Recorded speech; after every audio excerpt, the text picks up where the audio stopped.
MS এক্সেলে কীভাবে salary sheet তৈরি করতে হয় আজ আমি আপনাদেরকে সেটাই খুব সহজ আকারে দেখাবো। তো শুরুতেই বলে রাখছি, অবশ্যই আমার ফেসবুক পেজটাকে ফলো করবেন, ইউটিউব চ্যানেলটাকে সাবস্ক্রাইব করবেন। তো এটা করার জন্য আপনাদের সামনে একটি ডেমো আমি হাজির করেছি। তো এই ডেমোর ভিতরে যে ডেমোটা দেখতেছেন, তো এটা আমরা কী করবো, শর্ত মোতাবেক আমরা এটাকে ফিল আপ করবো। তো আমার সামনে যে ডেমোটা দেখতে পারতেছেন আপনারা, স্যালারি শিট, এটা হচ্ছে আইটি সাপোর্ট লেভেল 3-তে কমপ্লিট হয়ে যাওয়া একটি স্যালারি শিট। তো এটা আমাদের পুরোপুরিভাবে আপনাদেরকে কমপ্লিট করে দেখাবো। তো এটা করার জন্য আমাদের কী করতে হবে, উপরে আমাদের সেটার কন্ডিশন অনুযায়ী আমাদের কী করছে, এখানে কন্ডিশন ফর দ্য জব, নিচে আমাদের কন্ডিশনগুলো দেওয়া আছে। তো আমাদের এখানে কন্ডিশনগুলো ফলো আপ করে করে আমাদের কী করতে হবে, এই স্যালারি শিটটা তৈরি করতে হবে। তো আমার এখানে ফার্স্ট কন্ডিশনের ভিতরে আমাকে যেটা বলতেছে, এখানে preparing and save the spreadsheet to your credit folder with name salary sheet. মানে আপনাকে একটি কী করতে হবে, আপনাকে একটি কি স্যালারি শিটের ফোল্ডার তৈরি করতে হবে, যেটার নাম থাকবে স্যালারি শিট। তো ফোল্ডার তৈরি করার জন্য আমরা এখান থেকে সরাসরি ডেস্কটপে চলে আসলাম। তো ডেস্কটপে চলে আসার পর আমরা এখানে মাউসের রাইট বাটন ক্লিক করে আমরা এখান থেকে মাউসের রাইট বাটন ক্লিক করব। মাউসের রাইট বাটন ক্লিক করলে আমরা দেখবেন নিচে এখানে নিউ চলে আসবে। নিউ থেকে আমরা এখান থেকে দেখতে পারবো ডান সাইডে ফোল্ডার। তো ফোল্ডারের ভিতরে আমাদের কী করতে হবে, এখানে আমাদের লিখতে হবে salary sheet, SALARY, salary, SHEET, sheet. তো স্যালারি শিট লিখে আমরা এখান থেকে এন্টার প্রেস করে দেবো, আমাদের ফোল্ডারটা জেনারেট হয়ে যাবে। তো ফোল্ডারটা আমাদের ডাবল ক্লিক করে ওপেন করতে হবে। ওপেন করার পর আবার আমাদের যে ফাঁকা অংশটা থাকবে ফোল্ডারের ভিতরে, আমাদের এখানে রাইট বাটন ক্লিক করে নিউ থেকে আমাদের এখান থেকে একটি এক্সেল ফাইল ওপেন করে নিতে হবে। তো এক্সেল ফাইল ওপেন করে নিব। তারপর আমাদের দেখি শর্তের ভিতরে কী বলতেছে, এখানে preparing a salary sheet for, মানে আমাদের যে এখানে বলতেছে for M/S Hasan and sons quality limited for the month of July 2024, considering the following condition. মানে আপনাকে এই লেখাগুলো কী করতে হবে, এন্ট্রি করতে হবে। আমরা যদি একটু নিচে ডেমোর দিকে একটু খেয়াল করি, তো নিচে ডেমোর দিকে আমরা খেয়াল করলে একটু দেখতে পারবো যে আমাদের এখানে দেখেন হাসান লেখা আছে, সন লেখা আছে, মান্থ অফ জুলাই লেখা আছে, স্যালারি শিট লেখা আছে। উপরে আপনাদের কী করতে হবে, এই লেখাগুলো কী করতে হবে, লিখতে হবে। তো এই লেখাগুলো করার জন্য আর নিচে যে স্যালারি শিটটা আছে আমাদের এখানে, তো এটা মতো সেম টু সেম আপনাকে কী করতে, তৈরি করে দেখাতে হবে। তো আপনাকে ওনার এই যে বেসিক পর্যন্ত আপনাকে উঠিয়ে নিতে হবে। হ্যাঁ, তো আমরা এখান থেকে এক্সেল ফাইলটা আমরা ওপেন করে নিলাম। এক্সেল ফাইলটা ওপেন করার পর আপনারা একটু দেখতে পারবেন যে আপনাদের সামনে আমি এখানটা হাসান, সন, month of July, salary sheet, এসব আমরা কী করে নিয়েছি, একটা স্যালারি শিট আমরা এখান থেকে ওপেন করে নিয়ে, আমরা এক্সেল ফাইলটা ওপেন করে নিয়ে এখানে একটি কী করেছি, month of July 2024 salary sheet, এটা আমরা লিখে নিয়েছি, এন্ট্রি করে নিয়ে নিয়েছি। তো আমাদের নিচেও কী করে নিয়েছি স্যার, আমাদের এখানে নাম, designation, basic, house rent, medical, education, provident fund, gross salary, net salary, এগুলো আমরা কী করছি, এন্ট্রি করে নিয়েছি বেসিক স্যালারি পর্যন্ত। আমাদের এখন হাউস রেন্ট থেকে বের করে কী করতে হবে, কাজ করতে হবে। তো হাউস রেন্টের ভিতরে আমরা যদি শর্তের দিকে খেয়াল করি, আমাদের এখানে হাউস রেন্টে কী বলতেছে স্যার, তো হাউস রেন্টের ভিতরে আমরা যদি একটু খেয়াল করি, এই যে হাউস রেন্ট 3 নম্বর যে কন্ডিশন, 3 নম্বর কন্ডিশন বলতেছে হাউস রেন্ট। হাউস রেন্ট আমাদের কী বলতেছে এখানে, যে ওয়েন এ বেসিক ইজ 1500, মানে কি 50,000 অ্যাবভ, মানে কি বেশি, 50,000 টাকার বেশি যদি কারো বেসিক স্যালারি হয়, তাহলে আপনি কী পাবেন, হাউস রেন্ট, মানে আপনি ঘর ভাড়া পাবেন কত পার্সেন্ট, বেসিকের 40% ঘর ভাড়া পাবেন। তো আমরা এখান থেকে এক্সেল ফাইলটা ওপেন করে নিলাম।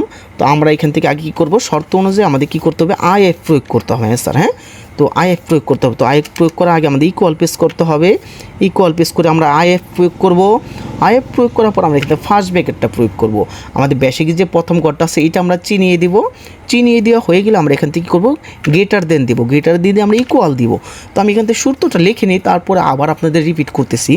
তো আমরা এখান থেকে 50,000 দিব, কমা দিব। কমা দেওয়ার পর আবার আমাদের কী করতে হবে, C3তে চিনিয়ে দিতে হবে। আবার আমরা এখান থেকে কমা প্রয়োগ করব। কমা প্রয়োগ করে আবার কমা না, আমাদের কী করতে হবে, ইনটু দিতে হবে। তো আমরা এখান থেকে ইনটু প্রয়োগ করব। ইনটু আমাদের এখন কত বলতেছে, এখানে যদি 50,000 টাকা বেশি হয় তাহলে আমাদের স্যার কত পার্সেন্ট দিবে, 40%। তো আমরা এখান থেকে 40% লিখে নিলাম। লিখে নিয়ে আমরা এখান থেকে কমা প্রয়োগ করলাম। আমাদের এখানে প্রথম যে শর্তটা বলতেছে এখানে 40%। হ্যাঁ, যদি কেউ 50,000 টাকা বেশি হয় তারা আমাকে কী করবে, তারা রুম ভাড়া দিবে আমাদের কত পার্সেন্ট, 40% দিবে। হ্যাঁ, তারপর আমরা আবার শর্তের ভিতরে দেখি খেয়াল করি, কি উইন এ বেসিক ইজ 30,000 থেকে 49,000-এর ভিতরে যদি কি কারো হয়, মানে কি কারো হয়, তাহলে হাউস রেন্ট আমাকে কত পার্সেন্ট দিবে স্যার, 15% দিবে। হ্যাঁ, মানে ঘর ভাড়া আমাকে কত পার্সেন্ট দিবে, 50% দিবে। তাহলে আমরা এক্সেল চলে আসলাম, যেহেতু আমরা এখান থেকে 50% লিখে নিয়েছি যে 50,000 টাকা বেশি আর আমাকে, তাহলে এখান থেকে 50,000 টাকার নিচে কম। তাহলে আমরা এখান থেকে আবার ইকুয়াল পেস করি, ইকুয়াল পেস করে আমরা ফার্স্ট ব্র্যাকেট দিয়ে আমরা এখান থেকে C3 আমরা C3 নিয়ে আমরা এখান থেকে কী করবো, গ্রেটার দেন দিব, ইকুয়াল দিব। আমাকে এখন বলতেছে কি, যদি 30,000 টাকা হয়, 30,000 টাকা যদি হয়, তাহলে আমাকে C3 গড়ে আমাদের কি করতে হবে, ইনটু কত পার্সেন্ট দিতে হবে, এখানে 15%। তো আমরা এখান থেকে 50%টা লিখে নিলাম, কমা প্রয়োগ করলাম। তারপর আমাদের এখানে এই যে এটাতে আমাদের কী হয়ে যাবে, শেষ হয়ে যাবে স্যার। হ্যাঁ, আমাদের যেহেতু এখানে 50,000 টাকা লিখে নিয়েছি, তাহলে আমাদের এখান থেকে আর কি 30,000 টাকা আর 50,000 টাকা চিনিয়ে দেওয়ার প্রয়োজন নেই। এখন 50,000 টাকার নিচে যা থাকবে তাই তো হচ্ছে 49,000, মানে 30,000 টাকা থেকে 50,000 টাকার ভিতরে যদি কেউ যদি পায় তাহলে বেসিক, তাহলে আমাকে কী করবে, হাউস রেন্ট মানে বাড়ি ভাড়া আমাকে কত পার্সেন্ট দিবে, 50% দিবে। তো আমাদের কি শেষ, দ্বিতীয় শর্ত শেষ। তো তৃতীয় শর্তের ভিতরে আমাকে এখানে যেতে বলতেছে, when a basic is below, মানে কি আমাদের এখন 30,000 টাকা নিচে যদি কেউ হয় স্যার, হাউস রেন্ট কত দিবে আমাকে, এখানে রুম ভাড়া দিবে আমাকে 55%। তো আমরা এক্সেলে চলে আসলাম, এক্সেলে চলে আসার পর সিম্পল জিনিস, আমরা এখান থেকে IFF প্রয়োগ করবো, ফার্স্ট ব্র্যাকেটটা দিব। ফার্স্ট ব্র্যাকেট দেওয়ার পর আমাদের কী করতে হবে, বেসিকের যে গড়টা আছে এটা আমাদের কী করতে হবে, চিনিয়ে দিতে হবে।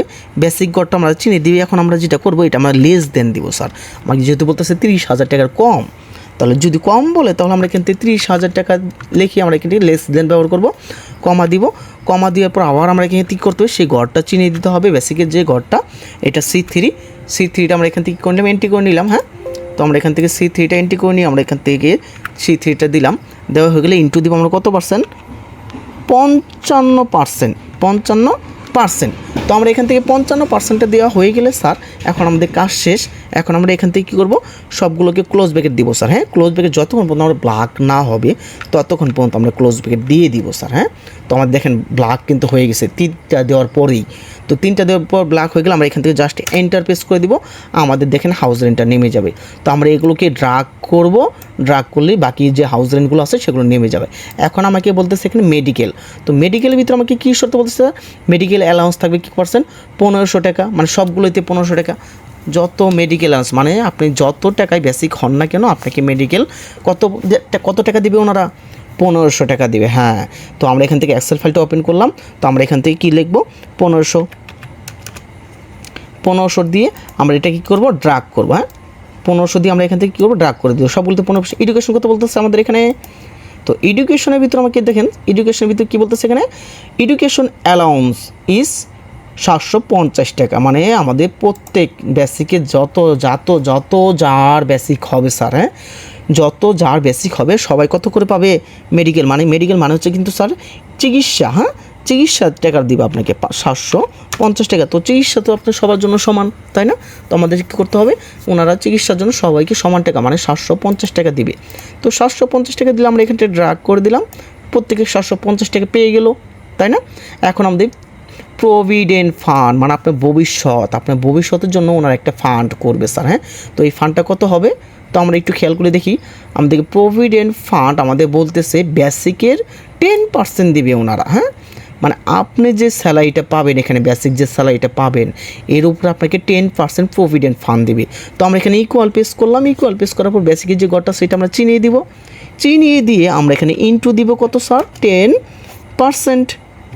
সহজ হিসাব, 10% দিয়ে আমরা এন্টার প্রেস করে দিব। জাস্ট আমাদের প্রভিডেন্ট ফান্ড মানে আমাদের ভবিষ্যতের জন্য 1500 টাকা কী হয়ে গেল, জমা হয়ে গেল। তো 1500 টাকা জমা হয়ে গেলে এখন আমাদের গ্রোস স্যালারি মানে আমাদের টোটাল যে স্যালারিটা আছে আমাদের এটা বের করতে হবে। এখন টোটাল স্যালারি, গ্রোস স্যালারি এবং টোটাল মানে কি দুটো একই। হ্যাঁ, তো গ্রোস স্যালারিটা আমাদের বের করার জন্য আমাদের কী করতে হবে স্যার, বেসিক থেকে শুরু করে প্রভিডেন্ট ফান্ড পর্যন্ত আমাদের কী করতে হবে, যোগ করতে হবে। তো আমরা সকলেই জানি যোগের সূত্র আমাদের কী প্রয়োগ করতে হয়, সাম লিখতে হয়। হ্যাঁ, তাহলে আমরা এখান থেকে কী করবো, SUM সাম লিখে আমরা এখান থেকে ফার্স্ট ব্র্যাকেট দেবো। ফার্স্ট ব্র্যাকেট দেওয়া হয়ে গেলে আমাদের বেসিক থেকে আমরা প্রভিডেন্ট ফান্ড পর্যন্ত সবগুলো গড়কে আমরা চিনিয়ে দিব। চিনিয়ে দেওয়া হয়ে গেলে আমরা এখান থেকে ক্লোজ ব্র্যাকেট দিব, ক্লোজ ব্র্যাকেট দিয়ে এন্টার প্রেস করে দিলে দেখবেন আমাদের গ্রোস স্যালারিটা নেমে যাবে। তো গ্রোস স্যালারি নেমে গেলে আমরা এখান থেকে ড্রাগ করে দেবো, বাকি যে স্যালারিগুলো থাকবে সবগুলো আমাদের এন্ট্রি হয়ে যাবে বা নিয়ে নেবে। এখন আমাকে বলতে স্যার নিট মানে আমাকে কী করতে হবে, স্যালারিটা আপনাকে দিতে হবে স্যার। আপনি যে এত হাউস রেন্ট নিলেন, মেডিকেল নিলেন, চিকিৎসা ভাতা নিলেন, এডুকেশন নিলেন, শিক্ষার জন্য নিলেন, প্রভিডেন্ট ফান্ড মানে আপনি ভবিষ্যতের জন্য সঞ্চয় করলেন, গ্রোস স্যালারি আপনাকে টোটাল স্যালারিটা দিলাম, কিন্তু এখন আপনাকে স্যার নেট স্যালারিতে কী করতে হবে, আপনি প্রভিডেন্ট ফান্ড এটা তো স্যার আপনার ভবিষ্যৎ, তাই না?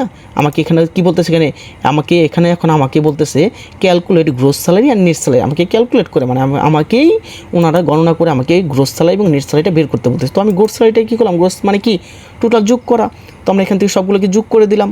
এখন নেট স্যালারি আপনাকে প্রদান করব। এখন বলেন স্যার, আপনাকে যদি আমি কী করি, গ্রোস স্যালারি মানে আপনাকে যদি আমি টাকা প্রদান করি বা আপনাকে প্রতি মাসে বা মাসে যদি টাকা দিয়ে থাকি, এই যে প্রভিডেন্ট ফান্ডটা মানে ভবিষ্যতের যে সঞ্চয়টা, এটাকে আপনাকে মাসে মাসে আমি কি দিয়ে দিব? না স্যার, এটা আপনাদের জমা থাকবে।